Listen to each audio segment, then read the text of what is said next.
Bonjour, bonjour à toutes et à tous. Très heureux de vous retrouver pour un nouveau numéro de APE, Agir pour l'environnement, votre rendez-vous hebdomadaire, vous le savez, consacré à l'environnement. Ouais, il fallait oser le faire, on l'a fait. Toutes les semaines, vous avez rendez-vous avec l'environnement, avec donc APE. Aujourd'hui, et vous le savez, nous avons l'un des plus beaux lagons du monde. C'est ce que disent certains, et ils ont probablement raison. Aujourd'hui, quel bonheur de nager avec des dauphins ou des raimentas. Quel bonheur de pouvoir observer les baleines de près, pas trop, en respectant la charte d'approche, bien évidemment. Mais attention, tout ceci pourrait ne pas durer si on n'y fait pas attention. Alors nous devons protéger, préserver, en même temps continuer à observer ce lagon. Agir pour l'environnement au service de notre lagon, c'est possible bien évidemment. En tout cas, moi j'y crois. Tout de suite, le sommaire de l'émission.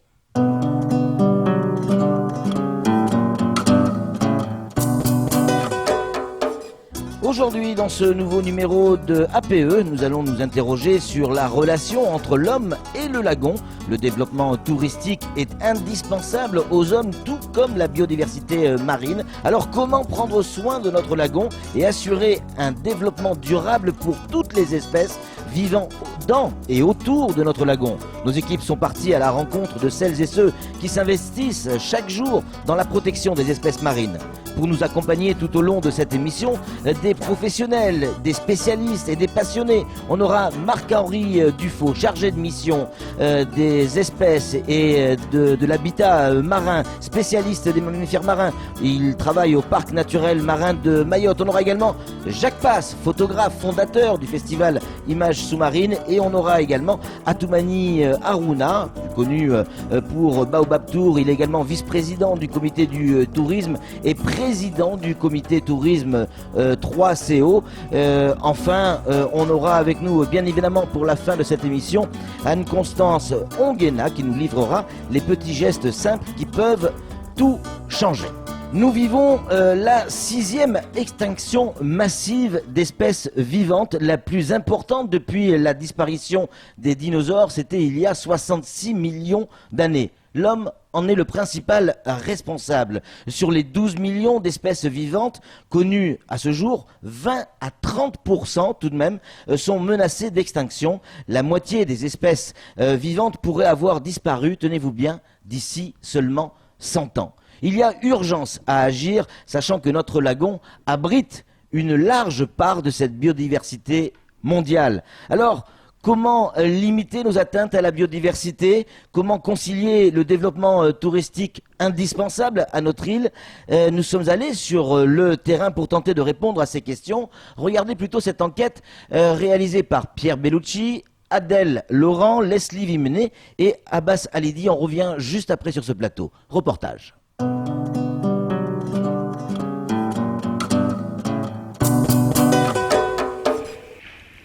Baleines, dugongs, dauphins, raimentas, tortues vertes, le lagon de Mayotte est l'un des plus grands et des plus beaux du monde. Il abrite une incroyable biodiversité marine qu'il est devenu primordial de protéger à plus d'un titre. Pour pouvoir manger, se nourrir, qu'eux-mêmes aussi se nourrissent, et plus c'est de poissons dans l'eau, mieux c'est pour nous. C'est une réserve de nourriture. Pour le tourisme? Les touristes qui vont venir ici visiter le lagon, visiter les animaux marins, machin comme ça. Du coup, c'est attirant et c'est l'économie de Mayotte. Pourquoi on ne le protège pas? C'est ça la question qui devrait se poser. À Mayotte, de nombreux acteurs ne se posent plus la question du pourquoi et agissent au quotidien pour protéger la biodiversité marine. C'est le cas de l'association Oulangana Nyamba, engagée dans la défense des 5 espèces de tortues observables à Mayotte. Car les menaces sont bien réelles. À l'échelle du monde, de toute façon, il y a une grosse menace sur les tortues. C'est pas pour rien que toutes les espèces de tortues marines sont en danger. C'est la pollution. Et en plus de ça, à Mayotte, on a à faire face au problème de braconnage, qui est énorme. Donc c'est les 300 à 400 tortues qui sont retrouvées mortes chaque année, victimes du braconnage, tout simplement pour l'exploitation de la viande. Selon l'UICN, les tortues vertes sont menacées d'extinction, tandis que les tortues imbriquées sont en danger critique. Pourtant, la protection de ces espèces est un atout phare pour le développement d'un tourisme plus respectueux de l'environnement, l'écotourisme. On fait en sorte d'avoir des conditions d'observation optimales pour absolument pas déranger les animaux et par là même de qu'elle puisse continuer à pondre et qu'en même temps, les gens qui sont avec nous soient sensibilisés à tout leur cycle de vie, comment ne pas déranger les tortues. Et puis aussi valoriser le patrimoine naturel de l'île qui est quand même assez unique. L'île aux lagons renferme un quart de la biodiversité marine mondiale. Depuis 2010, un parc naturel marin a ainsi été créé. Il assure notamment le suivi et la protection des écosystèmes. À ce titre, une charte d'approche respectueuse des mammifères marins et de leur habitat a vu le jour. Elle s'accompagne de spots de sensibilisation, comme celui intitulé « Le Fundi du lagon ». Stop! Arrêtez tout! Les baleines vont partir pour de bon là. Il faut respecter les règles d'approche. Doucement, jamais de devant, ni de derrière. Arrêtez-vous à une distance de 100 mètres, débrayez votre moteur et observez au maximum pendant 30 minutes. N'allez pas nager avec elles, respectez-les, elles sont notre richesse. Une richesse inestimable qu'il convient de respecter, car comme l'a si bien dit le poète Charles Baudelaire, « Homme libre, toujours tu chériras la mer ».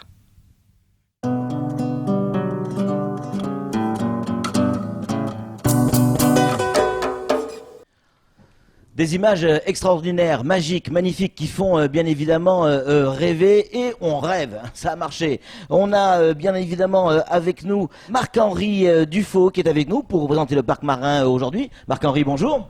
Bonjour. On a également Atoumani Harouna pour vice-président du comité du tourisme, président également de 3CO, également, c'est ça? Vice-président. Office du tourisme. Et vous êtes également le boss de Baobab Tour. Bonjour Atoumani.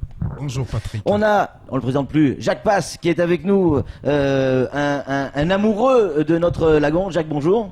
Bonjour Patrick. Et on a évidemment Anne-Constance Onguena. Anne-Constance, bonjour, on va vous retrouver en fin d'émission. Bonjour. Première question, elle va être évidemment pour Marc-Henri Dufaux. Marc-Henri, on a vu ce formidable reportage qui forcément donne envie et qui nous amène à la question suivante. Pourquoi c'est si important de protéger les espèces marines ici à Mayotte plus qu'ailleurs ? C'est important de protéger les espèces en tant que telles parce que effectivement elles ont leur population ont un certain rythme, un certain équilibre qu'il faut respecter, qu'il faut préserver pour qu'elles puissent se développer. Oui. Mais la question est de toute manière beaucoup plus large puisque ce qu'il faut protéger c'est un ensemble, une globalité des équilibres, les espèces, leurs ressources, leur milieu, les saisonnalités de leur développement, la reproduction, la nourriture, etc. Et en fait, tout cet ensemble est comme un puzzle et chacun est une pièce et une pièce qui manque va créer un déséquilibre. Il y a un certain nombre de notre biodiversité marine mondiale qui est représentée en tout cas dans notre lagon. C'est aussi pour ça qu'il faut le protéger, ce lagon. Ce lagon, il sert de refuge, il sert de zone de développement pour un certain nombre d'espèces qui ensuite vont essaimer. C'est le cas par exemple des baleines à bosse. Les baleines à bosse, elles se reproduisent dans le lagon. Elles viennent dans le lagon mettre bas parce que c'est un endroit préservé, c'est un endroit calme. Et effectivement, si ce lagon est détérioré, si leur milieu est détérioré, leur reproduction est compromise. Alors vous parlez de ces gros mammifères notamment, on adore les observer, il y a une charte d'approche qui a été effectivement mise en place. Elle dit quoi exactement cette charte? On ne va pas rentrer dans les détails, mais globalement. Elle préconise de prendre un certain nombre de précautions quand on veut approcher pour observer les baleines notamment. Il faut les approcher par l'arrière, il faut les approcher lentement et il ne faut pas les approcher au contact. Il faut rester à une certaine distance pour respecter leur tranquillité, surtout au moment où elles sont accompagnées de leur baleineau, parce que si le baleineau se trouve séparé de la mer et qu'il ne la retrouve plus, lui, il est en danger de mort. Qui est concerné, Marc-Henri, qui est concerné par cette charte d'approche? Que les professionnels ou tout le monde? Non, alors les professionnels adhèrent à la charte d'approche assez régulièrement depuis plusieurs années et nous faisons régulièrement des sessions d'information sur les pontons pour sensibiliser également les plaisanciers. Le problème est que les plaisanciers, eux, n'ont pas une instance représentative. On ne peut pas les toucher globalement. Il faut aller au contact quasi individuellement. Jacques, vous qui êtes souvent sur et dans et dessous ce lagon, vous avez constaté déjà des changements depuis que cette charte d'approche a été mise en place? À propos des baleines? Oui.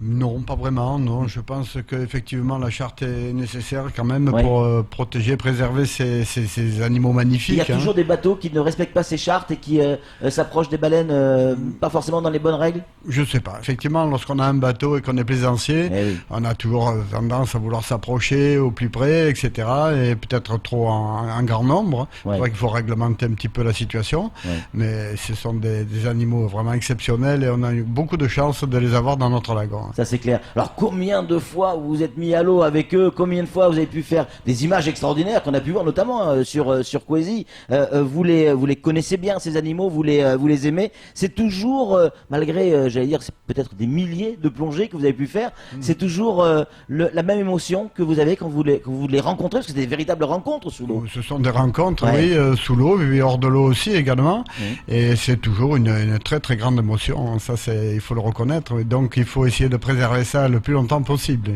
Atoumani, Aruna, il y a des pratiques et des coutumes aujourd'hui et il y a certaines d'entre elles qui deviennent évidemment un risque pour la biodiversité. Comment expliquer à la population que certaines pratiques peuvent être dangereuses pour notre lagon? C'est d'abord rappeler que Mayotte, c'est une perspective Oui. de la terre vers la mer. On est sur une île de 374 ou 376 km². On a besoin de vivre, on a besoin de pratiquer notre coutume agricole. Oui. Mais il faut penser que cette même pratique agricole, si on le fait n'importe comment, peut risquer tout simplement la destruction de notre bel et beau lagon du monde. Comment on peut faire, Marc-Henri? Il faut aller au contact de la population, c'est un travail au quotidien, expliquer, sans pour autant avoir donné le sentiment que certaines réglementations peuvent empêcher certaines coutumes. C'est compliqué là. Oui, c'est compliqué. Alors ça passe effectivement par un travail continu et permanent de sensibilisation. Le parc marin s'y emploie régulièrement, pour ne pas dire en permanence. Nous avons un service qui est dédié à la sensibilisation. Alors Ouais, au niveau ouais. des écoles, au niveau des... Nous faisons des conférences, nous essayons de porter le message. Et nous essayons aussi d'améliorer, de créer et d'améliorer de la connaissance, de mieux comprendre Oui. ce lagon, de comprendre les interactions, de comprendre ce qui se passe entre les actions humaines et la Et ça commence la très tôt à préservation. l'école, quoi. Oui, Hein, oui, c'est ça, tout à hein. fait. Oui, ça passe par la sensibilisation des plus jeunes. Atoumani, tout le monde s'accorde à dire, les ministres, les présidents de la République, tous ceux qui viennent à Mayotte, vous avez l'un des plus beaux lagons du monde, l'avenir de Mayotte et du tourisme à Mayotte passe par le lagon. Alors comment arriver à concilier un développement touristique sur notre lagon et le fait de le préserver en fait? Est-ce qu'on peut arriver à concilier les deux? Faire du tourisme, faire venir des gens et le préserver, est-ce que ça va ensemble? Oui, ça va ensemble. Oui. Tout dépend de la sensibilité de chacun. Commencer par nous les grands, montrer les bons exemples à nos enfants, les politiques, mais aussi ceux qui occupent de l'aménagement du territoire. Exemple, en construisant des routes, éviter pendant la saison des pluies, parce que on voit quelques exemples, les travaux qui démarrent vers le mois de novembre, alors qu'on sait pertinemment qu'on approche de la saison des pluies. La conséquence, c'est que cette terre, cette attérite qui coule très facilement, peut envaser les mangroves et après la mangrove, malheureusement, les coraux, voilà. Donc c'est bon, ça commence par là.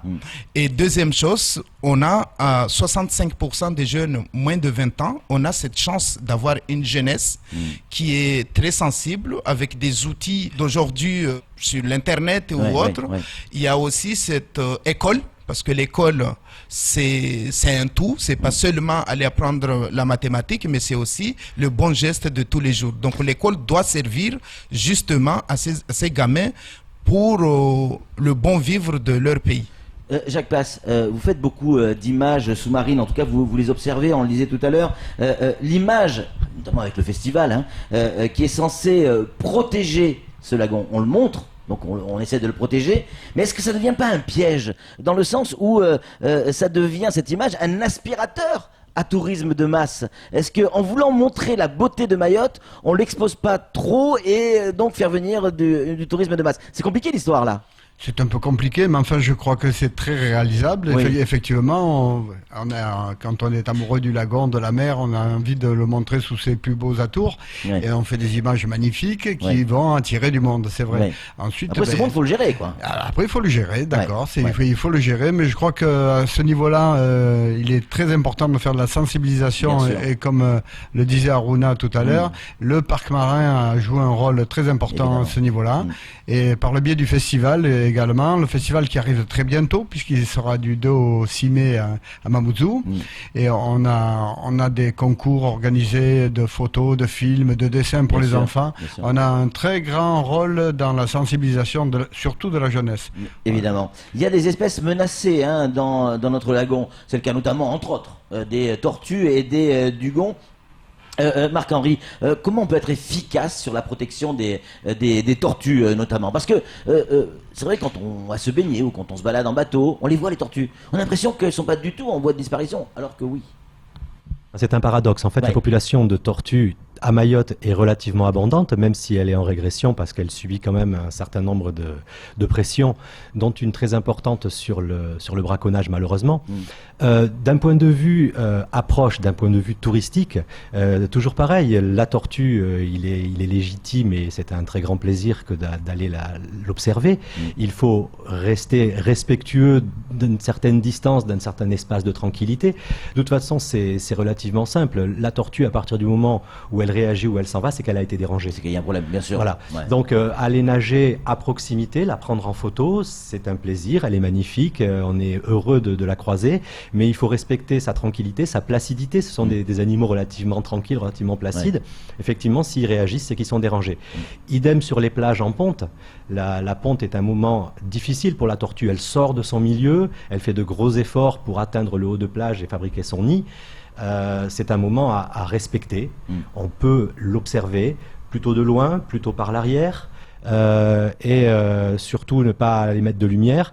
Et de manière générale, on travaille par exemple avec le conseil départemental à l'accueil des gens sur les plages pour les encadrer et pour leur permettre de bénéficier de ce moment dans des bonnes conditions pour eux et pour les tortues. Atoumani, vous amenez régulièrement, vous, parce que c'est votre métier, des touristes, des observateurs pour observer ces tortues, y compris les pontes. Est-ce que les touristes que vous amenez comprennent le message que vous donnez à chaque fois? Ou est-ce qu'ils essayent toujours d'aller un peu plus loin? Non, ils comprennent. D'autant plus qu'ils viennent de très très loin. Et avoir la chance d'avoir un guide, un connaisseur en face, c'est très important. Et là, on sent que c'est plutôt l'émotion, c'est la chance de voir en fait ces animaux qui sont, que je rappelle, qui sont en voie de disparition dans le monde. C'est pas partout qu'on voit les tortues marines et on a la chance de les voir ici à Mayotte. Donc c'est une grande chance pour Mayotte, mais aussi pour les touristes qui rêvent de voir ces animaux à la télé. Messieurs, les dugons, on dit qu'il en reste 7 dans le lagon. Vous avez l'occasion, peut-être eu l'occasion d'en croiser, d'en voir, d'en rencontrer? D'en rencontrer quelques fois, très rarement, Ouais, puisque personnellement je plonge surtout à l'extérieur du lagon, donc là c'est quasiment impossible. Il en reste quelques-uns effectivement. Là, à ce sujet, il y a de très beaux films qui ont été réalisés, et cette année il y a un très beau film qui a été filmé donc dans le lagon Mahorais. On a des images exceptionnelles de dugong. J'invite beaucoup de personnes à venir voir ces films pendant la durée du festival. Bien sûr. On dit qu'il y en a plus que 7. Vous confirmez ce chiffre ou pas? Disons qu'il y en a sans doute moins d'une dizaine. Après, dire un chiffre précis à l'unité, c'est pas complètement facile. Le dugong ne nous facilite pas la tâche. Ce n'est pas non plus un animal très facile à observer. Hein. Il sort de narine et puis il replonge. Les autres mammifères marins sont un peu moins discrets. Il faut qu'on mène des campagnes d'observation un peu plus poussées, mais c'est assez difficile à organiser. On ne sait pas exactement comment les chercher et comment faire un inventaire exhaustif. C'est quoi l'importance des herbiers? Pour faire un parallèle avec le milieu terrestre, les herbiers, c'est les prairies. C'est la production de végétales, et c'est là qu'ensuite viennent brouter les herbivores, notamment les dugongs et les tortues vertes par exemple, qui ensuite sont à la base des chaînes alimentaires qui sont mangées par des prédateurs, etc. Donc c'est le premier maillon de la chaîne de la biodiversité du lagon. La nourriture. Tout simplement. Jacques, on va conclure avec vous cette émission. Quel message vous avez envie de donner, de laisser à nos téléspectateurs sur ce lagon? Le message est tout d'abord de prendre conscience de sa richesse, sa extrême richesse, et sa beauté extraordinaire aussi, et surtout la protection. Mayotte est une toute petite île, le développement démographique est un peu presque alarmant, disons, est très important, et si on n'y prend pas garde, Aruna en a parlé tout à l'heure, les grands travaux, et le lagon risque de se dégrader, s'envaser, et à ce moment-là c'est la disparition des coraux et c'est le début de la fin.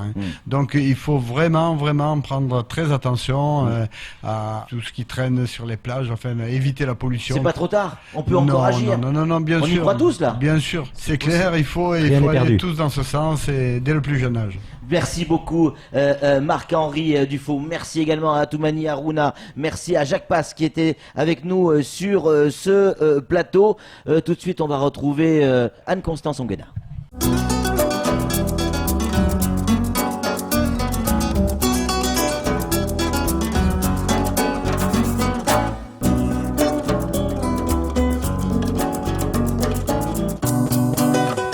Anne-Constance, bonjour. Bonjour Patrick. Anne-Constance, il y a combien d'espèces marines connues, notamment à Mayotte 2300 espèces marines, dont un peu plus de 760 espèces de poissons. Tout ça dans notre lagon. Exactement, dans notre lagon et autour de notre lagon. Oui. Est-ce qu'on a une idée de ce que ça représente à l'échelle mondiale ou pas du tout? C'est compliqué. Il y a 12 millions d'espèces vivantes, donc c'est une petite... On va faire le calcul après. Voilà, par exemple. Quel est l'intérêt de ces fameuses zones de pêche réglementées? Grâce à ces zones de pêche réglementées, on augmente par exemple par 2 la taille des prises. En réglementant la pêche sur des zones, on permet aux espèces de se développer. On respecte, comme on le disait tout à l'heure pendant l'émission, le cycle de vie de chaque espèce. Donc ils ont le temps de se reproduire, ils ont le temps de grossir, ils ont le temps eux-mêmes de vivre, et ensuite on les pêche. D'accord, mais c'est un peu ce qui a été fait aussi avec les poulpes dans le sud. Exactement. Et ça a fonctionné. Et ça a fonctionné en faisant, c'est une vraie politique de développement durable. On protège l'environnement, on répond aux besoins économiques et on sensibilise les populations à respecter de nouvelles règles. Tout à l'heure, avec Marc-Henri Dufaux, on parlait des tortues, mais est-ce qu'on sait combien il y a d'espèces de tortues différentes à Mayotte? Il y en a 5 espèces différentes, et il y a 2 espèces de tortues, dont 2 espèces de tortues vertes et de tortues imbriquées qui sont très rares. À Mayotte, évidemment. Oui, absolument. Je ne vais pas vous faire l'affront de vous demander le nom scientifique des 5 espèces. Ne me faites pas cet affront.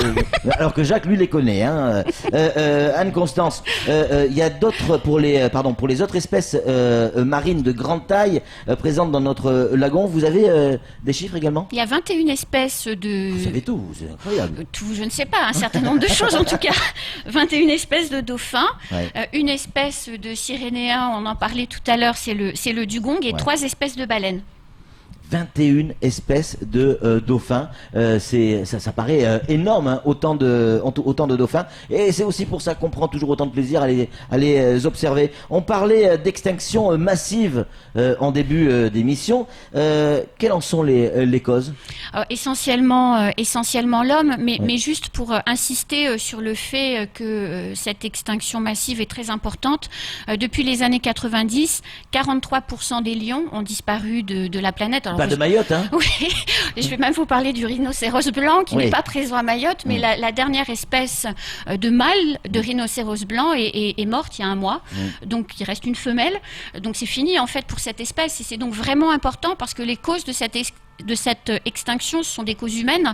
C'est le développement incontrôlé, c'est la fragmentation des habitats, c'est la surpêche, l'exploitation intensive des ressources qui conduisent progressivement à détruire cette biodiversité. Et pourtant, il faut que l'homme arrive à vivre aussi sur cette planète et à se développer. Exactement, c'est pour ça que cette émission est importante, c'est vraiment faire prendre conscience qu'il faut changer de manière de faire. Merci beaucoup Anne-Constance, merci également à tous nos invités. C'est déjà la fin de ce numéro de APE, Agir pour l'environnement. On va se retrouver évidemment la semaine prochaine avec d'autres invités, un autre thème. Par contre, ou en revanche, ça sera sur la même chaîne et à la même heure. Salut.